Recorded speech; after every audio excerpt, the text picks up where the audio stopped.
हा वाटाणा मसाला कसा झालाय बाबू? आणखी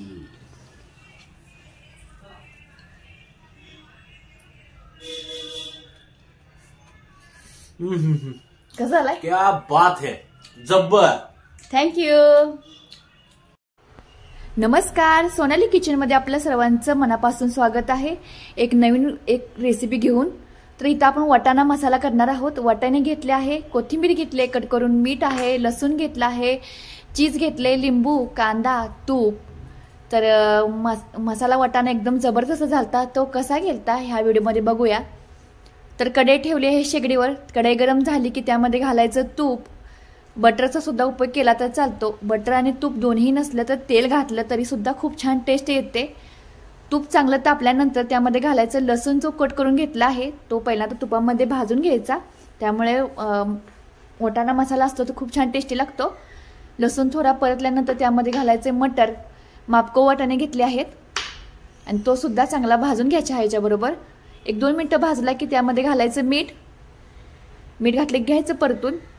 आपण रोज एक नवीन रेसिपी बघतो. काल आपण पालकची भजी केली होती आणि आज केलंय वाटाणा मसाला. तर हा व्हिडिओ तुम्हाला कुठेच बघायला मिळणार नाही. अगदी नवीन रेसिपी आहे आणि खूप छान टेस्टी. तर ह्यामध्ये घरगुती लाल चटणी घालायची. त्यामुळे खूप छान टेस्ट येते ह्या मसाल्याला, म्हणजे आपला सुक्का सुक्का असा वाटाण्याला. तर काहीच साहित्य लागत नाही जास्त आणि लिंबू असं चरदिशीन पिळून द्यायचं ह्यामध्ये आणि लगेचच ह्यावर झाकण लावून द्यायचं. मस्त असं हे वाफलून जातं आणि हा मसाला 1-2 ते 3 मिनिटं चांगला ओपलून घ्यायचा ह्यामध्ये.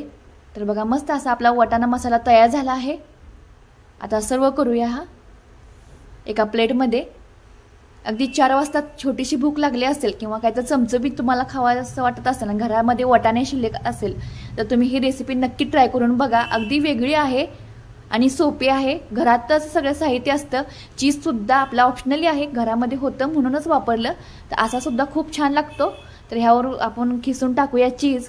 भरपूर असं गरम गरम वाटाणा आहे आणि चीज ह्यावर खिसलं की एकदम वितळून जातं आणि टेस्ट खूप छान लागते ह्या वाटाण्याला.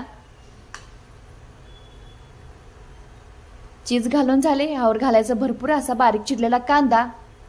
तिखट असं करत आहोत आपण ही रेसिपी.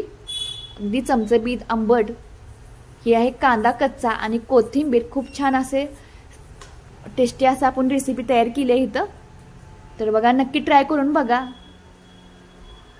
माझी व्हिडिओ बघायला आवडत असतील तर माझ्या चॅनलला प्लीज सबस्क्राईब मात्र करायला अजिबात विसरू नका.